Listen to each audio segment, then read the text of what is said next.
Հուլիս ամսվա համար Ղարաբաղ տելեկոմի բաժանորդները ծառայությունների դիմաց կվճարեն նոր 5%-ով իջեցված սակագներով։ Խոսքը վերաբերում է ինչպես ֆիքսված, այնպես էլ անլար հեռախոսակապերին, ինչպես DSL մոդեմի, այնպես էլ Wi-Fi տեխնոլոգիայի միջոցով ֆիքսված համացանցին։ 10%-ով էլ նվազել է հետվճարային շարժական համացանցի սակագինը։ Ղարաբաղ տելեկոմում հիշեցնում են, ընկերությունը դեռևս 2016-ին է որդեգրել սակագների վերանայման քաղաքականությունը, որը վարվում է կառույցի գլխավոր տնօրենի ձևակերպմամբ կամաց-կամաց։ Կամաց, որովհետև եկամուտը, այսինքն սակագները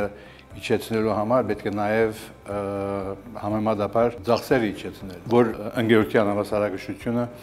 չխախտի։ Սակագնային փոփոխությունների հաջորդ փուլը կմեկնարկի արդեն սեպտեմբերի 1-ից։ 15%-ով կիջեցվեն հեռախոսակապի սակագները եւ կանխավճարային եւ հետվճարային բաժանորդների համար։ Վերջիններս ի դեպ ներկայումս գործող 1000 դրամ բաժանորդավճարի փոխարեն վճարելու են 500 դրամ։ Բոլորը այս, ինչպես նաեւ 2017-ին իրականացված վերանայումների արդյունքում ստացվում է, որ վերջին 18 ամսվա ընթացքում սակագները նվազել են 43%-ով, բայց դա դեռ վերջնագիծը չէ։ Այսինքն մեր քայլերն են, որ պիտի շարունակվին։ Բացառված չէ, որ քաղաքականությունը շարունակվի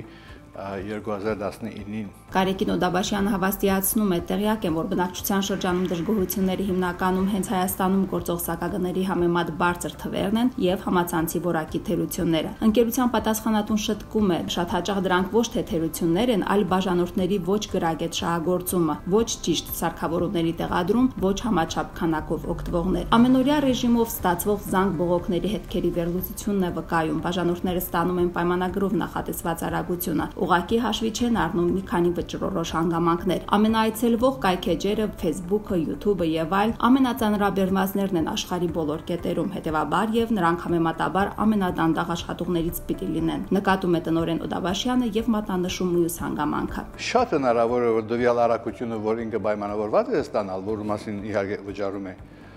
թերևս հնարավոր չէ արագություն ապահովել, եթե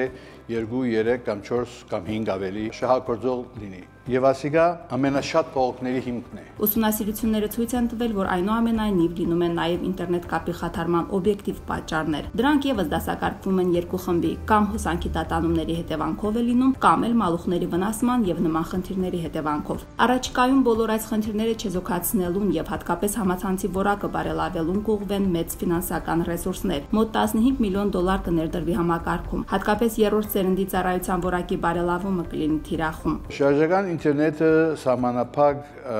ծավալ ունի։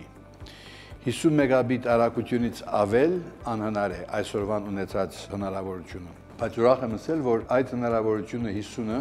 10 անգամ պիտի աճի դառնա 500։ Ասեմ նաև, որ Հայաստանի այսօր 3 օպերատորները նաև իրենք ունին 500 մեգաբիտ արագություն։ Այսինքն հավասարվում ենք դրանից ավել ոչ թե անհնար է, այլ գարիք չկա։ Ինչ վերաբերում է ռոումինգի սակագնին, ապա նրա փոփոխությունը եւս օրակարգում է։ Բանակցություններ են ընթանում Հայաստանում գործող օպերատորների հետ խնդրո առարկայի շուրջ։ Ես վստահ եմ, որ 45 դրամ այսօրվան գործող պիտի վերանայվի։ Չմոռանանք շատ, որ 3 տարի առաջ էր թե ինչ ռոմինգի սակագինը 170-180 դրամի սահմաններում էր մոտավորապես, բայց վերջը հասցրեցին 45 դրամի, որ բավականաչափ մեծ անգում էր այն ժամանակ։ Ընկերությունում կանխավճարային բաժանորդներին խորհուրդ են տալիս օգտվել իրենց ընձեռած հնարավորություններից, փաթեթներից, որոնցից որոշները սկսել են գործել 2013-ից։ Ունենք օրական փաթեթներ, որոնք կտրամադրեն 5 րոպե, օրական տեղական զանգերի համար ունենք փաթեթներ, որոնք կտրամադրեն 100 րոպե ամսական։ Այս փաթեթները հնարավորություն են տալիս մինչև 33% պակաս վճարել զանգերի եւ հաղորդագրությունների համար։ Փաթեթներ են գործում նաեւ շարժական համացանցից օգտվողների համար, բայց բնակչությունը ընդհանրապես այնքան էլ հակված չէ ներգրավել դրանցում։ Այսօրվա դրությամբ ամեն 6-րդ հաճախորդը կխնայի իր ամսական ծախսերը հեռախոսակապի վրա օգտագործելով փաթեթները։ Ընկերությունում ընդունում են հնարավոր է եւ պատճառը իրազեկվածության ցածր մակարդակն է, բայց եւ հավելում են յուրաքանչյուր նման հնարավորության ծնունդ ավետում են իրենց բաժանորդներին հաղորդագրությունների միջոցով։ Պարզապես դրանք մնում են անտեսված եւ շատ հաճախ նույնիսկ չեն էլ ընթերցվում։ Ամեն դեպքում իրենք շարունակելու են մի կողմից նորամուծություններն ավելացնել, մյուս կողմից դրանց մասին ավելի ակտիվ տեղեկացնել։